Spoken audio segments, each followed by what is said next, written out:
The WWE sale to Endeavor has finally been completed, and with a changing of the corporate guard, naturally other changes are to ensue, such as the release of several WWE talents. But who are these releases and what do I think about them?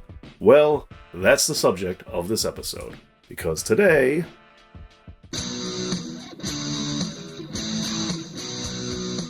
A big thank you to all the generous supporters over on Patreon, such as Uncle Stepback and the immortal Remus. Your help has kept to keep this channel going, and it will always be extremely appreciated. Thank all of you so much. Okay, so many of us saw this coming, with WWE doing mass releases being nothing new. And with them now merging to become TKO, this became even more obvious than ever. But while there have been corporate employees to be released as well, this video is focusing primarily on WWE wrestling talent. And that's all of the talents that have been released as of this recording, as there is always the possibility that more cuts are coming. And since this video is about my thoughts on the situation, I've broken down all of these wrestlers into groups to make it a little bit easier to manage, and these groups are broken down into how I perceive them. And with that, let's start with the first group of wrestlers that have been released by WWE as of this recording. And those are wrestlers that I'm not gonna miss because I never heard of them and didn't know that they were actually in the company.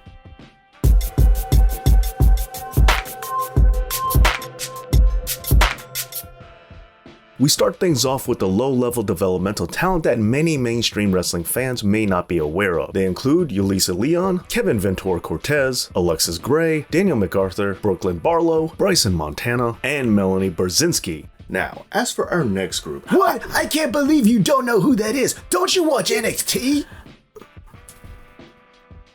First of all, it's just Dave knows wrestling, not Dave knows every single aspect of professional wrestling. Jim Cornette will admit that there are plenty of wrestlers out there today that he doesn't know about. That doesn't mean he doesn't know wrestling, right? And as for NXT, I mostly fell out of that ever since AEW came on the scene for the Wednesday Night Wars. And even though they're on Tuesday now, well, Shawn Michaels running the show has made sure that I don't feel like moving forward with it. Not to mention that I was totally turned off to the product after that segment with Ikemanjiro, but we'll be getting to him later on. But anyway, moving forward, the second group of WWE releases that I'm going to talk about are wrestlers that I have heard of, but I kind of forgot that they were still in WWE to begin with.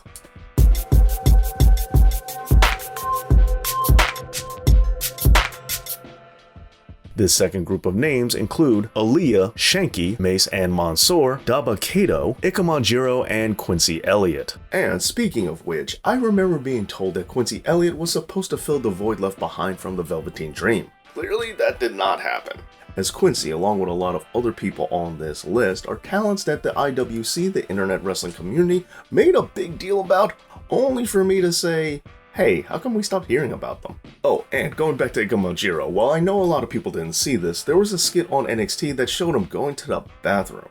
That's right, on air, which pretty much solidified that NXT no longer had any value to me. Now, as for this group's in-ring capability, well, as I was alluding to earlier, I only know most of them by name. I don't really have any strong memories of what they're like in the ring. They might be fantastic, they might be terrible, I have no idea. Okay, so to follow that up, here's a list of wrestlers that I know, and I'm not surprised to see them go.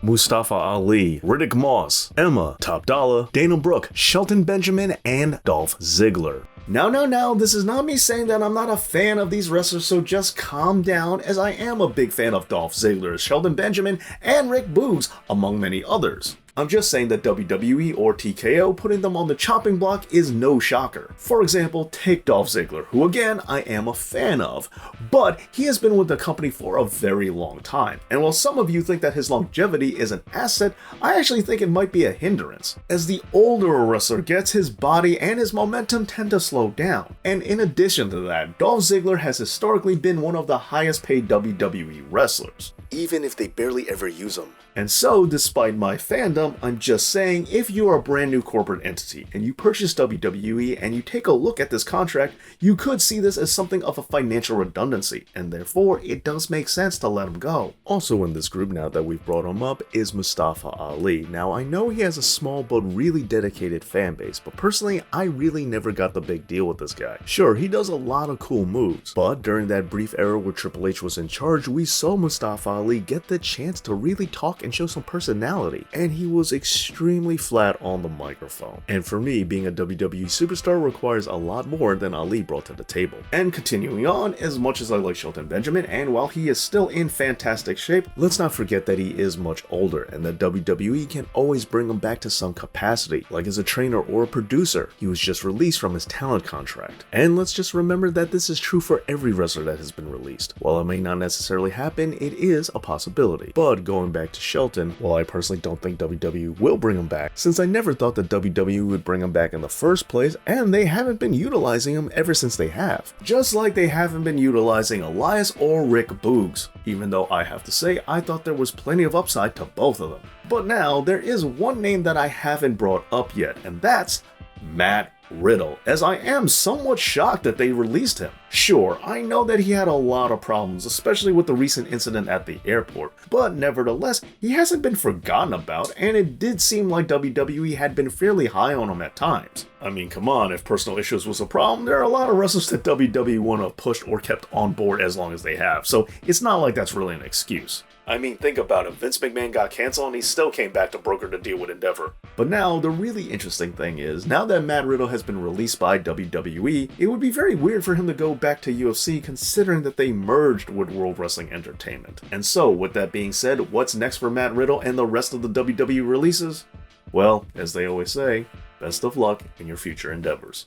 I want to thank everybody for watching this video, and if you could please leave a like and make sure that you're subscribed to the Thinking Fans channel. Thank you again so much for watching, and thank you to all my amazing Patreon supporters out there, and as always, Dave knows.